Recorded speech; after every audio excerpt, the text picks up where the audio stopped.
Hello students, welcome to RNM Academy channel. Students, projections of solids का एक और problem लेके मैं आपके सामने हूँ। प्रॉब्लम का डेटा इस प्रकार है। A square pyramid, side of base 30 mm and axis length of 50 mm has one of the sides of base is in the HP. The axis of the pyramid is inclined to HP and VP at an angle of 30 degree and 45 degree respectively. Draw the projections. तो हमें H P और VP दोनों के साथ angles दिए गए हैं। पहला एंगल जो 30 डिग्री है वो एच पी के साथ है और वो एक्सिस खुद उतना एंगल बनाती है और फिर वही एक्सिस वीपी के साथ 45 डिग्री का एंगल मेंटेन करती है। अभी टाइप ऑफ सॉलिड जो है वो स्क्वायर पिरामिड है, तो इमेजिनेशन तुरंत हमारे दिमाग में आना चाहिए कि स्क्वायर पिरामिड है तो उसका सिर्फ लोअर बेस है, अपर बेस एब्सेंट है। अपर बेस की जगह एक एपेक्स पॉइंट या वर्टेक्स पॉइंट है। तो टोटल नंबर ऑफ साइड्स कितनी बनेगी? लोअर बेस की 4 साइड्स होगी, 1 2 2 3 3 4 एंड 4 1, और 4 स्लंट साइड होंगी incline, O1 1 O1 2 O1 3 and O1 4। तो टोटल 8 साइड्स है। और कितने पॉइंट्स हम डील करने वाले हैं प्रॉब्लम में वो भी पहले डिसाइड कर दीजिए। तो टोटल नंबर ऑफ पॉइंट्स होंगे 6। 4 पॉइंट्स बेस के, 1 2 3 4 एंड 2 पॉइंट्स एक्सिस वाले O1 एंड O2। तो इतना कैलकुलेशन के बाद हम सॉल्यूशन की ओर आगे बढ़ते हैं। आइए सॉल्यूशन स्टार्ट करते हैं। तो स्टूडेंट्स, इस प्रॉब्लम में हमें टाइप ऑफ सॉलिड जो दिया है वो टाइप है स्क्वायर पिरामिड। तो पहले मैं डेटा में लिख देता हूं, it is a square pyramid. The type of solid is square pyramid. और जब मैं स्क्वायर पिरामिड लिखता हूं तो हमें इमेजिनेशन करना कि पिरामिड का सिर्फ लोअर बेस होता है, अपर बेस नहीं होता है। तो पिरामिड का शेप ऐसा कुछ दिखने वाला है, स्क्वायर पिरामिड। ये O1 सेंटर है, ये O2 सेंटर है और लोअर बेस जो है उसके 4 पॉइंट्स है, 1 2 3 4। तो ऐसा स्क्वायर पिरामिड हमें दिया है। और स्क्वायर पिरामिड की साइड ऑफ बेस, जो बेस की साइड है वो हमें दी है 30 mm and length is 50 mm। तो एक्सिस की जो लेंथ है वो 50 mm है, 50 mm। तो ये जो साइड ऑफ बेस इज 30 और जो वर्टिकल मीन्स एक्सिस की जो लेंथ है वो 50 mm हमें दी गई है। और इस प्रॉब्लम में कहा गया है कि it is resting on one of the side of the base on HP. Base की जो 4 साइड है उसमें से कोई एक साइड एचपी पर है। तो वन साइड एचपी पर है तो हमारा एजम्पशन बनता है कि इनिशियली चारों साइड एचपी पर है। And when all 4 sides are on HP, तो अगर मैं एक्स वाई लाइन ड्रॉ करता हूं तो पहला शेप हमें एचपी पर मिलने वाला व्यू टॉप व्यू है और top view below X Y आएगा। तो बिलो एक्स वाई जो शेप मिलने वाला है वो ऐसा होगा, स्क्वायर। और ये साइड, राइट साइड हमारी साइड रहनी चाहिए क्योंकि एक साइड एचपी पर है। तो जब भी मैं पिरामिड को इंक्लाइन करता हूं तो एक साइड हमेशा एचपी के साथ कांटेक्ट बना के रहेगी। तो दूसरा व्यू हमें ऐसे पिरामिड में मिलेगा। फिर इसको हम इंक्लिनेशन देंगे क्योंकि एक्सिस परपेंडिकुलर होगी तो पहले एक्सिस का इंक्लिनेशन आएगा एचपी के साथ और बाद में इंक्लिनेशन आएगा वीपी के साथ। हमें दोनों इंक्लिनेशन दिए गए हैं। एचपी के साथ इंक्लिनेशन 30 डिग्री है और वीपी के साथ है 45 डिग्री। एचपी के साथ इंक्लिनेशन 30 डिग्री है और वीपी के साथ इंक्लिनेशन 45 डिग्री है। तो ये हमारा प्रॉब्लम का एनालिसिस है। डेटा दिया है स्क्वायर पिरामिड, साइड 30, लेंथ 50। एक साइड पर एचपी पर है तो इनिशियली बेस हमारा जो लोअर बेस है वो एचपी पर हमने रख दिया, एक्सिस परपेंडिकुलर हो गई एचपी को और एचपी पर मिलने वाला व्यू पहला टॉप व्यू होगा, फिर उस पर से फ्रंट व्यू मिलेगा, फिर उसको इंक्लिनेशन देंगे, नया शेप मिलेगा, फिर ए शेप को इंक्लिनेशन देंगे, फाइनल नया शेप हमें मिलने वाला है। तो ये प्रॉब्लम ड्राइंग की शुरुआत करते हैं इतना अंडरस्टैंडिंग होने के बाद। तो सबसे पहले शुरुआत हम एक्स वाई लाइन से करने वाले हैं। तो मैं एक रेफरेंस लाइन ड्रॉ कर रहा हूं। देखिए ये हमारी एक्स वाई लाइन है। तो एक्स वाई लाइन मैंने ड्रॉ कर दी, रेफरेंस लाइन। और ये लाइन पर हमारा सबसे पहला व्यू जो स्क्वायर शेप है वो आने वाला है। स्क्वायर की साइड जो होगी वो 30 mm है। तो हम कैसे स्क्वायर ड्रॉ करेंगे? ये लाइन को परपेंडिकुलर कोई एक लाइन लाइट पेंसिल से ड्रॉ कर दीजिए। जैसे ये मैंने परपेंडिकुलर लाइन ड्रॉ कर दी और उस पर 30 mm लेंथ जब हम लेते हैं तो पहली साइड मिलेगी स्क्वायर शेप की, और उतनी ही लेंथ लेके हम स्क्वायर शेप तैयार कर सकते हैं।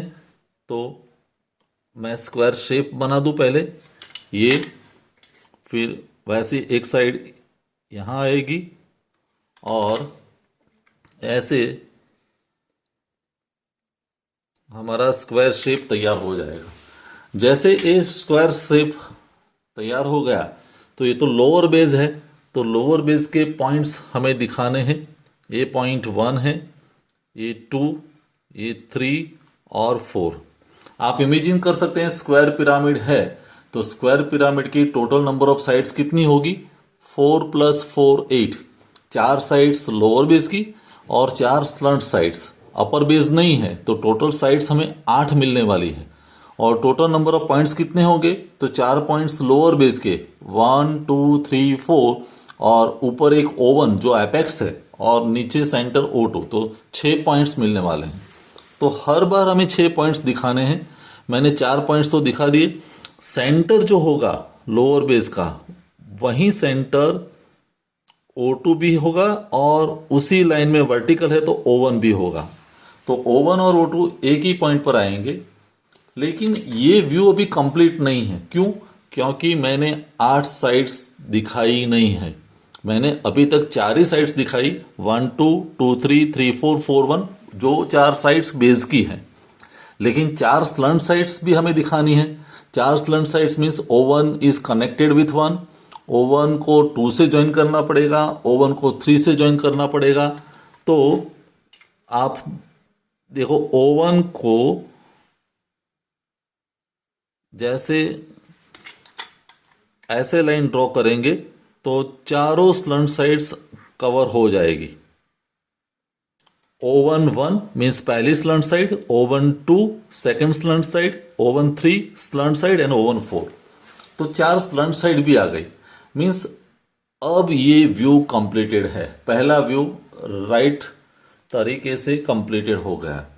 अभी इस व्यू में से हमें वर्टिकल प्रोजेक्टर्स ड्रॉ करने हैं। तो सभी पॉइंट्स में से हम वर्टिकल प्रोजेक्टर्स ड्रॉ करने वाले हैं।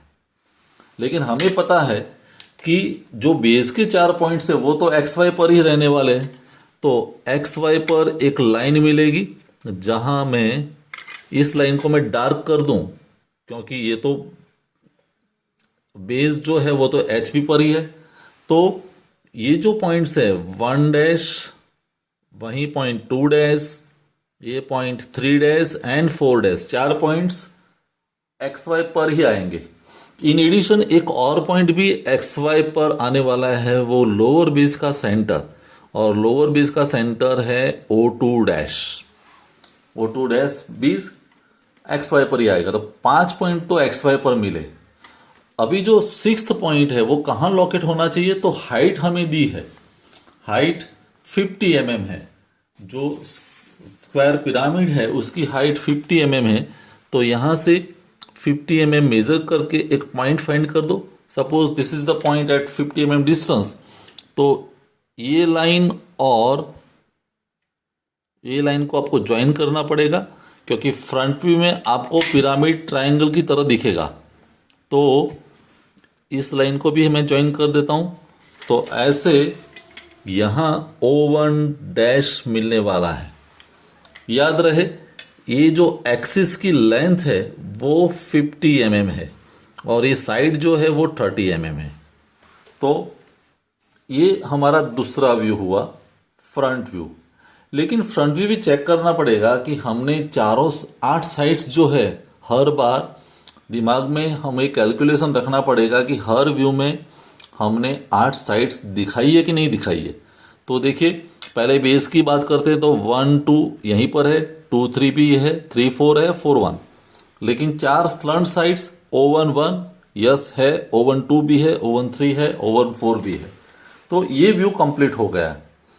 अभी थर्ड व्यू की बात है तो थर्ड व्यू में जो एक्सिस है वो HP के साथ 30 डिग्री इंक्लिनेशन में है। तो हमें एक लाइन थोड़ा डिस्टेंस रख के 30 डिग्री पर एक लाइन ड्रॉ करनी पड़ेगी जो 30 डिग्री इंक्लाइन होगी। तो एक लाइन मैंने ड्रॉ कर दी से this line makes 30 degree inclination. और ये जो इंक्लाइन लाइन है उस पर हमारी एक्सिस वाली लाइन है वो आने वाली है। तो यहाँ एक्सिस वाली लाइन तो मैं ले सकता हूँ, लेकिन हमें साथ में ये भी याद रखना है कि जब भी मैं ये शेप यहाँ जनरेट करूँ या शेप ड्रॉ करूँ तो 3 डैश 4 डैश नाम का जो पॉइंट है वो XY पर ही रहना चाहिए। तो वो कैसे कर सकेंगे? देखो O2 डैश और 3 डैश 4 डैश के बीच जितना भी डिस्टेंस है, याद रहे ये डिस्टेंस उतना ही डिस्टेंस लेके एक नई लाइन आप ये लाइन के पैरेलल में ड्रॉ कर दीजिए। समझो कि ये डिस्टेंस यहाँ मिलता है तो इस लाइन को पैरेलल एक लाइन ड्रॉ कर दीजिए। और जैसे ये लाइन ड्रॉ करेंगे तो ये लाइन XY को इंटरसेक्ट करेगी और ये इंटरसेक्शन वाला पॉइंट हमारा 3 डैश 4 डैश हो जाएगा।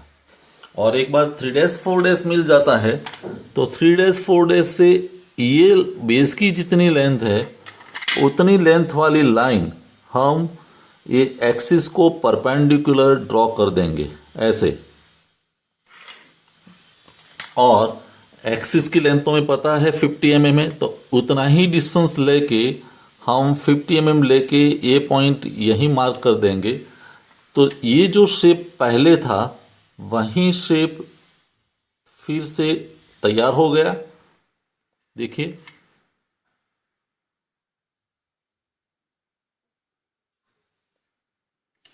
और फिर हम नोटेशंस दिखा देंगे। ये O1 डैश है, ये पॉइंट 1 डैश 2 डैश, ये लेंथ तो 50 mm ही है लेकिन शेप वहीं रहा। लेकिन अभी उस पिरामिड को हमने टिल्ट किया जिसकी वजह से ये जो एक्सिस है पिरामिड की उसने 30 डिग्री एंगल HP के साथ बनाया। तो ये थर्ड व्यू तैयार हो गया। अभी थर्ड व्यू पर से हमें यहाँ फोर्थ व्यू मिलने वाला है। लेकिन फोर्थ व्यू कैसे मिलेगा? यहाँ से वर्टिकल प्रोजेक्टर्स ड्रॉ करेंगे, इस व्यू में से हम हॉरिजॉन्टल प्रोजेक्टर्स ड्रॉ करेंगे और बाद में हमारा जो 4 स्टेप्स वाला प्रोसीजर था वो फॉलो करना पड़ेगा। तो वो रूल्स हम फिर फॉलो करेंगे। पहले मैं वर्टिकल प्रोजेक्टर्स ड्रॉ कर रहा हूँ। देखिए O1 डैश में से मैंने वर्टिकल लाइन ड्रॉ की, फिर 4 में से, फिर ये O2 में से और ये पॉइंट में से। ये पॉइंट जो है वो O2 डैश है। तो सभी पॉइंट्स में से वर्टिकल प्रोजेक्टर्स हमने ड्रॉ कर दिए और इस व्यू में से हम हॉरिजॉन्टल प्रोजेक्टर्स ड्रॉ करेंगे। वैसे O1 O2 में से भी लाइन आएगी और इसमें से भी एक लाइन बनेगी। तो वर्टिकल एंड हॉरिजॉन्टल प्रोजेक्टर्स तो ड्रॉ कर दिए। अभी हमें जो 4 स्टेप्स वाला जो रूल्स थे पहले वीडियो में, जो पहला डेमोन्स्ट्रेटिव प्रॉब्लम लिया था उसमें मैंने 4 स्टेप्स आपको दिखाए हैं, वो स्टेप्स फॉलो करने हैं। कौन सा स्टेप पहला है? Find the intersection points. कितने इंटरसेक्शन पॉइंट्स मिलेंगे? 6, 1 2 3 4 एंड O1 O2। तो पहले 6 पॉइंट फाइंड कर देते हैं। 1 डैश वाली लाइन और ये 1 वाली लाइन इंटरसेक्शन में हमें ये नया 1 पॉइंट मिलेगा, ये पॉइंट हमें 2 मिलेगा, ये पॉइंट 3 है, ये पॉइंट 4 है। O1 वाली लाइन में ये O1 है और ये पॉइंट O2 है। So we have got 6 intersection points. Step number 1 completed. अभी स्टेप नंबर 2 पर जाते हैं। स्टेप नंबर 2 क्या है? Join boundary by full line. तो हमें बाउंड्री को फुल लाइन से ज्वाइन करना है। तो देखिए बाउंड्री मैं कैसे ज्वाइन कर रहा हूं। ये लाइन ज्वाइन हो गई, फिर 2 से 3,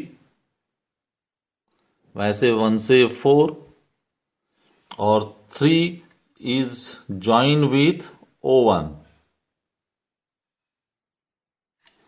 और वैसे ही 4 इज ज्वाइन विथ O1। तो ये बाउंड्री हो गई। बाउंड्री के बाहर एक भी पॉइंट नहीं है, अंदर एक पॉइंट है O2। तो step number 2 is completed. Now step number 3, we have to think for the basis. Base की साइड के लिए हमें सोचना है। प्रिज्म के केस में तो 2 बेसिस थे, लेकिन यहां पिरामिड है तो पिरामिड के केस में एक ही फिजिकल बेस है और वो लोअर बेस, अपर बेस नहीं है। लेकिन थॉट प्रोसेस तो वही चलेगी। हमें क्या करना है, ये जो व्यू कंस्ट्रक्ट कर रहे हैं उसके पहले वाला व्यू मीन्स ये, और उस व्यू में देखना है कि 2 सेंटर्स हमारे हैं O1 और O2, उसमें से कौन सा सेंटर XY से नजदीक है। तो O1 यहां है, O2 यहां है, तो कौन सा सेंटर नजदीक है? O2। और O2 सेंटर अगर नजदीक है तो रिलेटेड बेस की जितनी भी साइड्स होगी वो डॉटेड होगी। तो O2 रिलेटेड बेस तो फिजिकल बेस है, रियल। O2 रिलेटेड बेस की साइड्स कितनी हम दिमाग में रखेंगे, 1 2 2 3 3 4 4 1। तो आइडियली ये जो 4 साइड्स है वो डॉटेड आनी चाहिए। देखते हैं कितनी साइड्स हम डॉटेड दिखा सकते हैं। 1 2 तो बाउंड्री हो गई, तो उसको मैं डॉटेड नहीं दिखा सकता। 2 3 भी बाउंड्री है, लेकिन 3 4 को मैं ज्वाइन कर सकता हूं डॉटेड लाइन से, 3 4। और 4 1 तो बाउंड्री है। तो out of 4 sides I am able to show only 1 side as dotted line. 3 4 को मैंने डॉटेड दिखाया। तो बेस का मामला कंप्लीटेड हो गया। अपर बेस तो है ही नहीं। अगर प्रिज्म होता तो अपर बेस हमारा फुल आता, लेकिन यहां अपर बेस का सवाल नहीं है, तो अपर बेस का कोई क्वेश्चन बनता नहीं है पिरामिड में। तो step number 3 is completed. Now step number 4। Step number 4 specifically vertical sides या स्लंट साइड्स के लिए है। पिरामिड है तो हमें स्लंट साइड के बारे में सोचना है, लेकिन उसमें भी क्या मेथड है, ये जो व्यू कंस्ट्रक्ट कर रहे हैं उसके पहले वाला व्यू मीन्स ये, और उस व्यू में O1 O2 जो लाइन है एक्सिस वाली, वो हमारे लिए पार्टीशन लाइन होगी। और ये पार्टीशन लाइन के रेफरेंस में हमें ये देखना है कि कौन सी स्लंट साइड XY से नजदीक है और कौन सी दूर है। तो अगर आप ये O1 O2 लाइन को कंसिडर करते हैं तो O1 3 एंड O1 4 ये दोनों साइड्स नजदीक है, O1 1 एंड O1 2 दूर है। Compare to O1 3 O1 4 these 2 sides are away from XY। तो जो साइड्स नजदीक है वो डॉटेड आएगी। तो कौन सी 2 साइड्स नजदीक हैं? O1 3 and O1 4। तो पहले मैं O1 3 को कनेक्ट करता हूं, लेकिन O1 3 तो ऑलरेडी बाउंड्री है। O1 3 बाउंड्री है तो वो तो डॉटेड आने का सवाल नहीं है। O1 4 वो भी बाउंड्री है, वो भी डॉटेड लाइन नहीं आएगी। लेकिन जो 2 साइड दूर है वो फुल आएगी। कौन सी? O1 1 and O1 2। तो O1 1 को मैं कनेक्ट कर सकता हूं फुल लाइन से। देखिए O1 और 1 को आपको ज्वाइन करना पड़ेगा फुल लाइन से, और वैसे O1 2 को भी ज्वाइन करना पड़ेगा फुल लाइन से।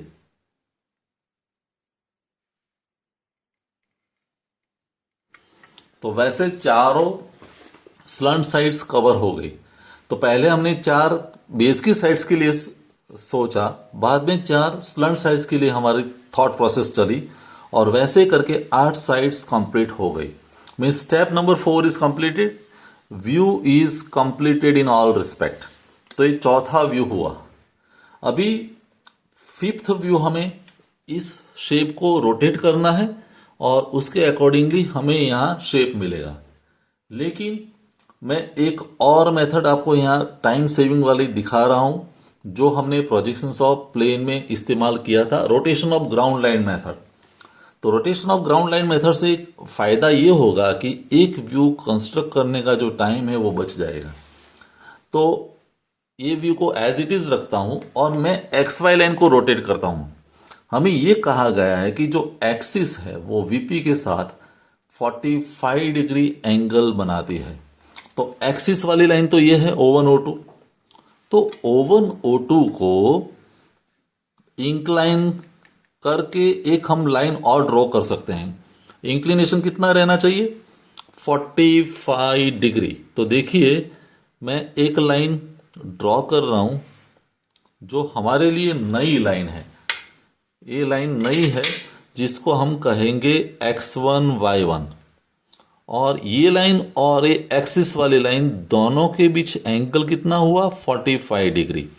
ये O1 O2 वाली लाइन और ये नई X1 Y1 लाइन दोनों के बीच का एंगल हमने मेंटेन किया 45 डिग्री। तो एक लाइन ड्रॉ कर दी जिसको हम rotation of ground line method से दिखाते हैं। अभी ये जितने भी पॉइंट्स है 6 पॉइंट्स, तो सभी पॉइंट्स में से मैं परपेंडिकुलर प्रोजेक्टर्स ड्रॉ करने वाला हूं। कैसे? तो देखिए मैं पहला पॉइंट ले रहा हूं O1। तो O1 में से एक लाइन बनेगी perpendicular. Perpendicular in the sense ये एंगल हमारा 90 डिग्री होना चाहिए। X1 Y1 के साथ एंगल कितना होना चाहिए? 90 डिग्री। अभी वैसे दूसरा पॉइंट O2, तो O2 में से भी वर्टिकल लाइन ही बनेगी ऐसे। सिमिलरली हर एक पॉइंट्स में से 1, तो 1 वाला पॉइंट ले लो और इसको पैरेलल हम ड्रॉ करेंगे तो परपेंडिकुलर लाइन ही मिलने वाली है। पहले मैं लेता हूं 4, तो 4 पॉइंट में से वर्टिकल लाइन, फिर आएगा पॉइंट नंबर 1, तो 1 में से वर्टिकल लाइन, फिर एक पॉइंट आएगा 3, तो 3 में से वर्टिकल लाइन ड्रॉ की और लास्ट में एक पॉइंट है 2। तो ये ऐसे 6 प्रोजेक्टर्स हमें मिल गए। अभी यहां फिर से हमें वो 4 स्टेप्स थे, वो स्टेप्स हमें डिसाइड करने हैं। लेकिन उसके पहले मैं पॉइंट्स डिसाइड कर दूं। सबसे पहला स्टेप था गेट द इंटरसेक्शन पॉइंट्स। अभी इंटरसेक्शन पॉइंट्स नहीं आते हैं क्योंकि मैंने ये व्यू यहां करके ऊपर और नीचे वाला प्रोजेक्टर्स ड्रॉ नहीं किए हैं। तो ये जो 6 प्रोजेक्टर्स पर हमें सबसे पहले पॉइंट्स डिसाइड करने पड़ेंगे। कैसे पॉइंट्स डिसाइड करेंगे? ये जो व्यू है उसके पहले वाला व्यू जो 6 पॉइंट है वो कहाँ है, उसके अनुसार हमें यहाँ हाइट मिलेगी। एज फॉर एग्जाम्पल ये हमारा 1 वाला प्रोजेक्टर है। देखिए ये 1 वाला प्रोजेक्टर, तो 1 डैश पॉइंट कहाँ पर है? इतने डिस्टेंस पर। तो उतना ही डिस्टेंस ले लो 1 वाली लाइन पर X1 Y1 से उतना ही डिस्टेंस ले लो और ये पॉइंट मिलेगा, वो हमारे लिए 1 डैश होगा। मैं फिर से बता दूं, ये 1 डैश का XY से जितना भी डिस्टेंस है उतना 1 वाला प्रोजेक्टर पर X1 Y1 से डिस्टेंस लेके 1 डैश मार्क कर दो। वैसे 2 डैश, तो 2 डैश वाला डिस्टेंस भी उतना ही है, तो ये 2 डैश पॉइंट 2 वाले प्रोजेक्टर पर मुझे मिलने वाला है 2 डैश। अभी 3 डैश 4 डैश तो XY पर है, तो 3 वाला प्रोजेक्टर ये और X1 Y1 पर मिलने वाला पॉइंट 3 डैश, 4 वाला प्रोजेक्टर ये और X1 Y1 पर मिलने वाला प्रोजेक्टर मीन्स पॉइंट 4 डैश। तो 4 पॉइंट्स तो हो गए। अभी एक और पॉइंट है O1, तो O1 का इतना डिस्टेंस है, तो उतना ही डिस्टेंस ये प्रोजेक्टर पर आप ले के एक आपका पॉइंट बनेगा। समझो कि ये पॉइंट यहां पर आता है, तो ये O1 डैश और O2 डैश, तो O2 डैश का जितना डिस्टेंस है उतना डिस्टेंस O2 वाली लाइन पर हमें यहीं रखना है, O2 डैश। तो सबसे पहला step, get the intersection points, तो हमें 6 पॉइंट्स मिल गए। अभी step number 2, join boundary by full line. तो बाउंड्री कैसे बनेगी? देखो 3 डैश 4 डैश मैंने ज्वाइन कर दिया, फिर 3 का कनेक्शन होगा 2 डैश के साथ, 2 डैश का कनेक्शन होगा O1 डैश के साथ। O1 dash is join with 4 dash. तो ये बाउंड्री हो गई। ये बाउंड्री के अंदर पॉइंट से बाकी के, तो second step is completed, boundary is generated. अभी स्टेप नंबर 3, जहां हमें बेस के बारे में सोचना है। बेस की 4 साइड्स डॉटेड आएगी या फुल? तो हमें यहां जो 2 सेंटर्स है वो कंसीडर करने पड़ेंगे। ये O1 सेंटर है और ये O2 सेंटर है, और ये हमारे लिए X1 Y1 लाइन है। तो with respect to this X1 Y1 line कौन सा सेंटर नजदीक है? तो हमें तुरंत पता चलता है कि O1 नजदीक है, O2 दूर है। जैसे ये मैंने लाइन कंसिडर की तो O1 यहीं पर है और O2 दूर है। परपेंडिकुलर डिस्टेंस O2 का ज्यादा है, O1 का कम है। तो O1 नजदीक है मीन्स O1 रिलेटेड अगर बेस होता तो वो डॉटेड आता, लेकिन पिरामिड में अपर बेस तो नहीं है, तो अपर बेस का सवाल नहीं बनता है। लेकिन इनडायरेक्टली हमें लोअर बेस के बारे में इंफॉर्मेशन मिल गई कि जो सेंटर दूर है उसका रिलेटेड बेस फुल आएगा। तो O2 रिलेटेड 4 साइड्स जो है वो फुल आएगी। तो 4 साइड्स कौन सी है? 1 2 2 3 3 4 4 1। तो 1 डैश 2 डैश को मैं कनेक्ट कर रहा हूं, 2 डैश 3 डैश तो है बाउंड्री, 3 डैश 4 डैश बाउंड्री है, और 4 डैश 1 डैश को मैंने ज्वाइन कर दिया। तो ये बेस तैयार हो गया, बेस इज फुल, राइट। अभी स्टेप नंबर 4, स्टेप नंबर 4 में हमें एक कंप्लीट एक्सिस को कंसीडर करना है, और ये एक्सिस वाली लाइन जो है O1 O2 उसके रेफरेंस में हमारी जो नई लाइन X1 Y1 है उसके संदर्भ में कौन सी स्लंट साइड नजदीक है। तो आपको पता चलेगा O13 एंड O12 ये दोनों साइड नजदीक है, O11 and O14 are away. तो O12 एंड O13 यहां डॉटेड आएगी। तो O12 वो तो बाउंड्री है, लेकिन O13 को मैं डॉटेड लाइन से ज्वाइन कर सकता हूं। O1 डैश 3 डैश को हम डॉटेड लाइन से दिखाएंगे, और बाकी जो 2 साइड्स है जो अवे है O11 एंड O14, तो O11 मैं फुल लाइन से ज्वाइन करने वाला हूं, और O14 तो बाउंड्री है। तो वैसे यहां फाइनल फ्रंट व्यू हमें मिल गया। हमने 4 स्टेप्स फॉलो किए और उसके अनुसार हमें नया शेप यहां मिला। ये हमारा फाइनल फ्रंट व्यू है और ये फाइनल टॉप व्यू है। स्टूडेंट्स, तो मुझे लगता है कि ये जो भी प्रोसीजर मैंने एक्सप्लेन की, थियोरी के रेफरेंस में आपको ये सब कुछ पता चल गया होगा। अगले वीडियो में कोई एक और प्रॉब्लम के साथ हम फिर मिलेंगे। ये प्रॉब्लम में कोई क्वेरी या डाउट है तो कमेंट सेक्शन में लिखना, सॉल्यूशन मैं दिखाने वाला हूं। तो अगले वीडियो में फिर मिलेंगे। Thank you for watching, thank you very much. अगर आपको ये वीडियो पसंद आया है और आप मेरे चैनल पर नए हैं तो प्लीज मेरे चैनल को लाइक कीजिए, शेयर कीजिए और सब्सक्राइब जरूर कीजिए। Thank you very much.